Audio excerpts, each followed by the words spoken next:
Hey guys, Jim here. I'm going to do a new acquisition video for you on a zero tolerance 777 M390 BLK. Oh my God, is that a mouthful? That's what she said.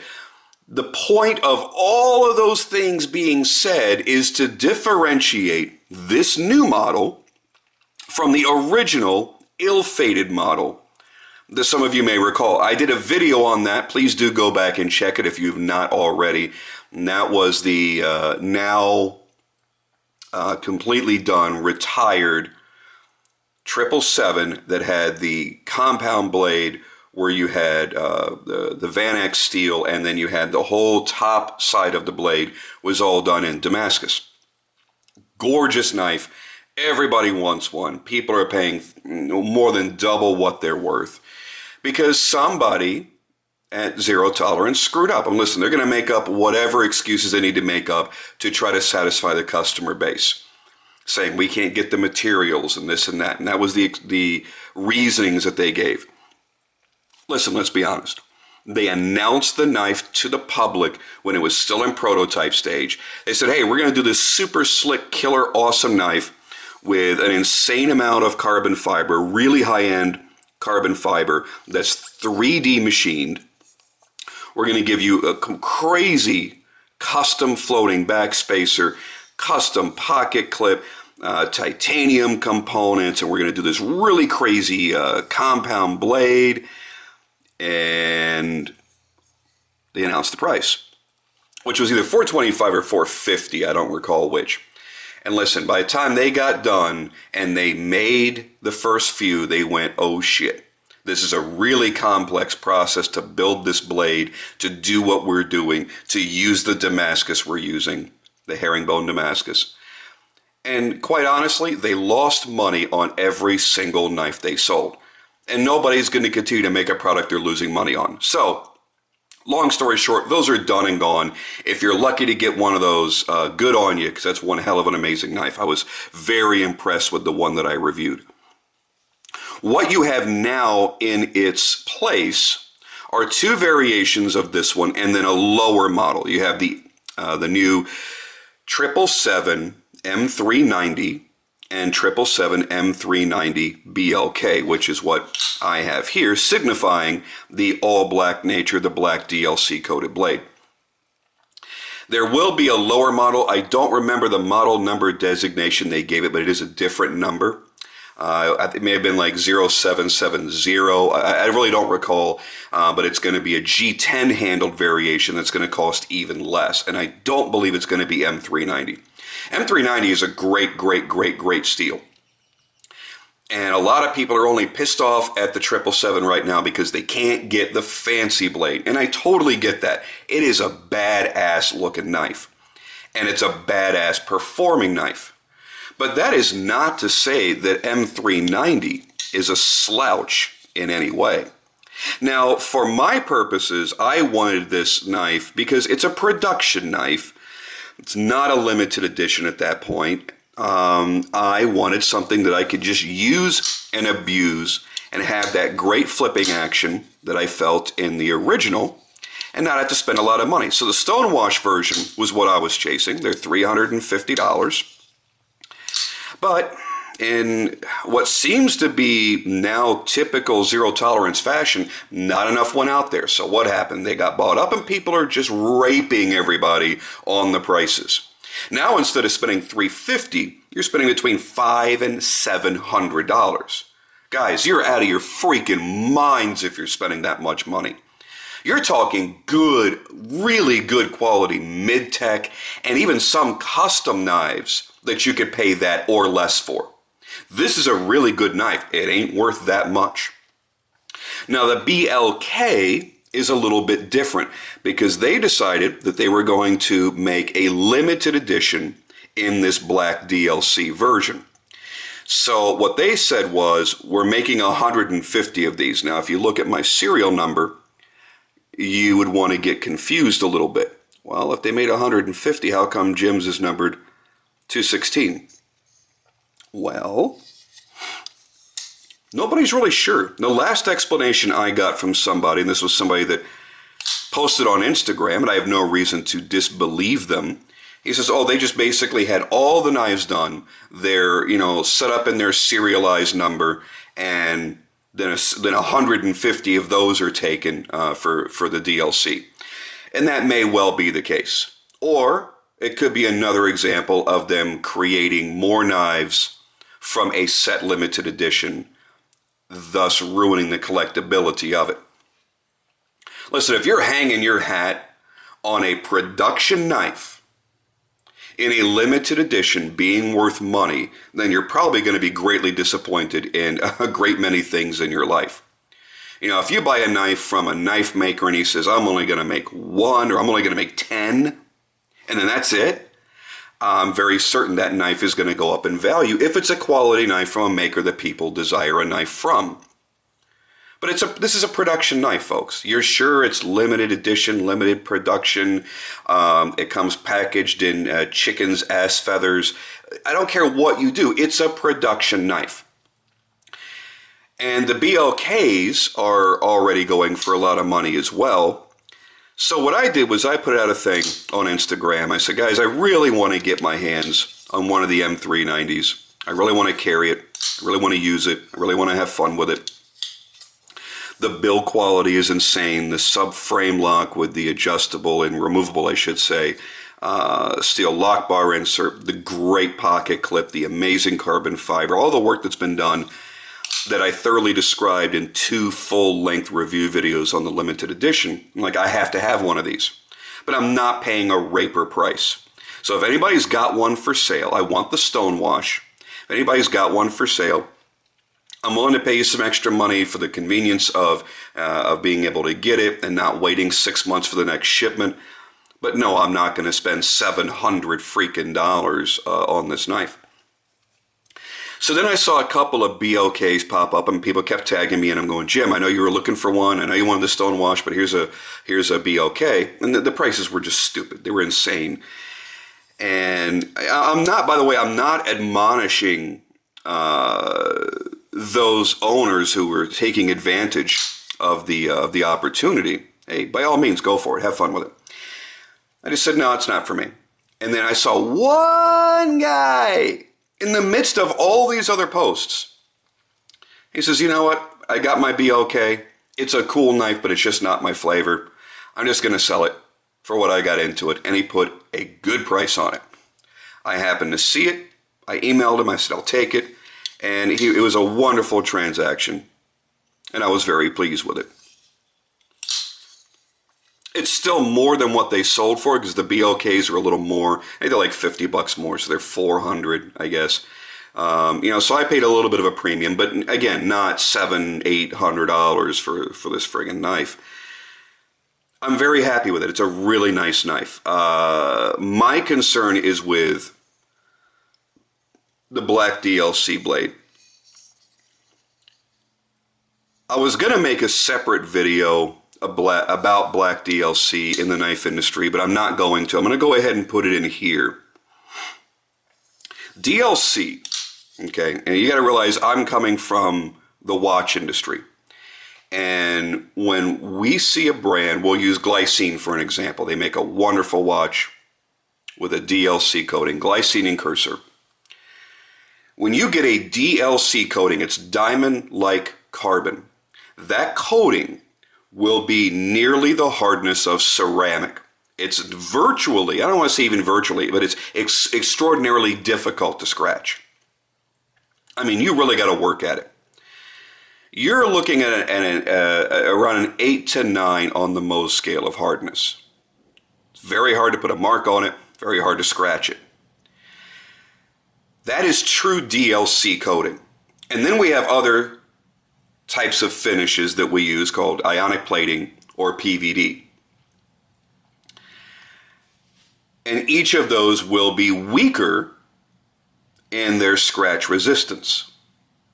Now here's the thing, and this is what bothers me. You get into the knife industry, and they call what this is, they call this black DLC, and they all do it. They all say black DLC.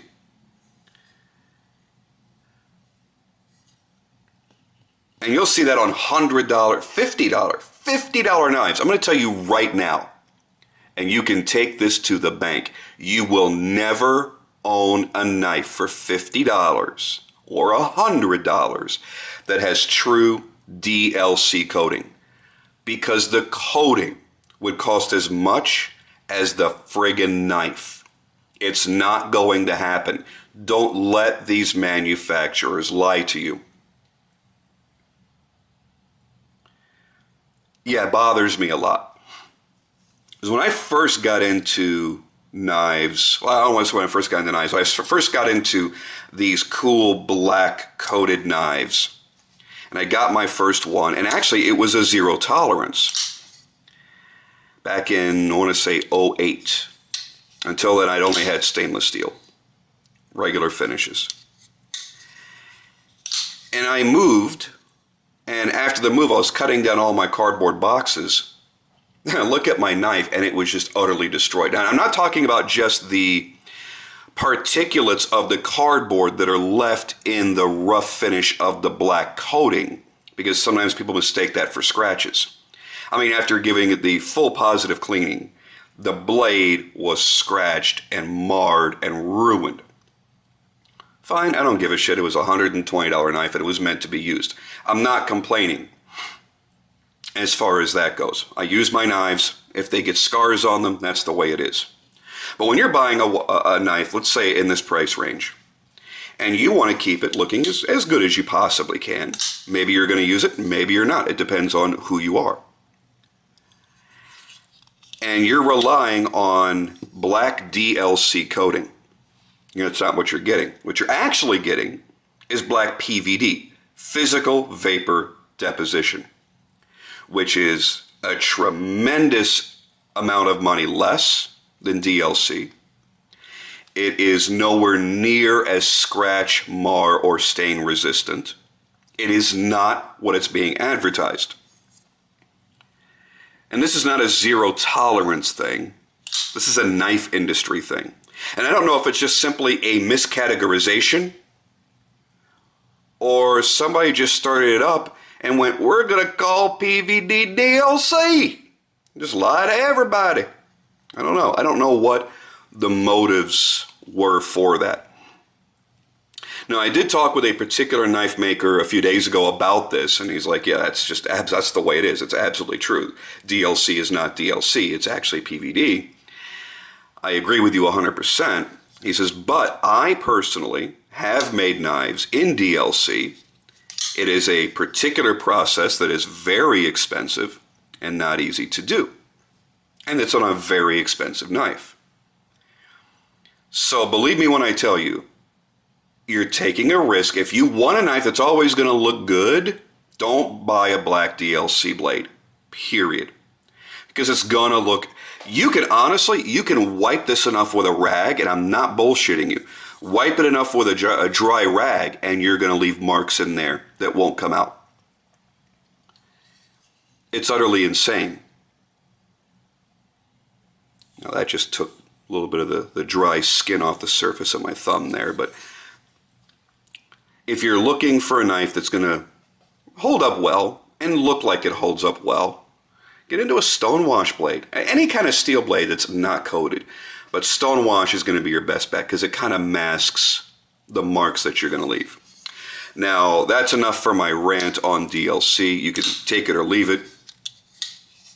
I'm not making money off of you either way, so I have no vested interest. I have no reason to lie to you. That's the truth. It's just the way it is. You're paying for DLC, you're getting PVD. Anybody tells you otherwise is lying to you because they have a vested interest. That's just the way it is. Now, as far as this knife goes, the flipping action is nice. It's not as nice as the original 777 that I had reviewed a few months ago. And it's really going to vary from knife to knife because it is a production knife. It's not the same exact set of hands working on every single knife, adjusting every detent, and doing all of this work. It's going to be a variety of people and a variety of machines doing this assembly. But for a production knife, they did a great job. The detent is actually fantastic. I mean, that's a really, really nice detent. Let me drop that in there again. We'll listen to that.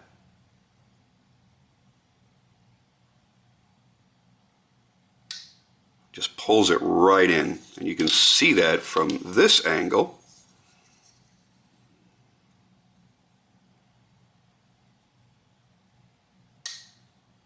So that's a really, really big detent in there. The subframe lock they built in here is the same quality. Great amount of tension, not too much tension. Great pivot. I love the custom pivot on this. It really adds a bit of look to the overall knife. Now for the black variation, I would have preferred to see that black PVD coated. Just like they did with the hardware, it's all blacked out. The clip, subframe lock. I like the contrast, to be honest with you, on those two pieces. I don't know why, but I do. I really like that extra little bit. But at the very least, the pivot should have been black. So at least from one side, you have an all blacked out kind of Dark Knight look going on there. And, you know, a lot of people are going to say, yeah, they should have done that with the subframe lock, with the clip, and with the backspacer. And I'm not going to argue that point because I think that would look good as well. I love the shape. See if I can get it to focus here. I love the shape of this floating backspacer. They did just a fantastic job on the design of this knife.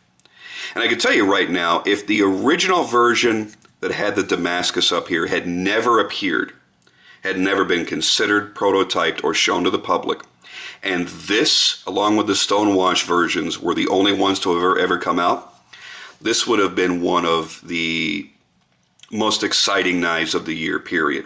And it really still is, but there is so much negativity from people that are, rah, it's not the Damascus. Get over it. I wanted one too, and believe me, I wanted to whine about it too. I'm not really, you know, technically mocking you. I wanted one too. It's just not going to happen. So we have to pick ourselves up and move on. It's just a knife, folks. We have other more pressing things in our lives. You buy one of these and I can guarantee if you get the right price, if you're overpaying, I don't know that you're really getting your money's worth, but if you're paying the right price for these and you're patient and you wait for a dealer like Blade HQ or somebody to get them, you get the right price, you're really, really going to love this knife. It is super lightweight, nice and slim, but not so slim that it feels dainty. The ergonomics are perfect, just flat out perfect. The jimping is nice. The action on the knife with the bearings that are built in. Oops, sorry about that. I keep re-engaging the lock, sorry about that. The whole thing, the whole package is really nice. And this is not broken in yet. Once I throw a little bit of lube on this and play with it for a few more days, it is going to break in wonderfully. There are very few production flippers out there in that $350 to $400 price range that are going to give you everything this does. The action, the insane carbon fiber,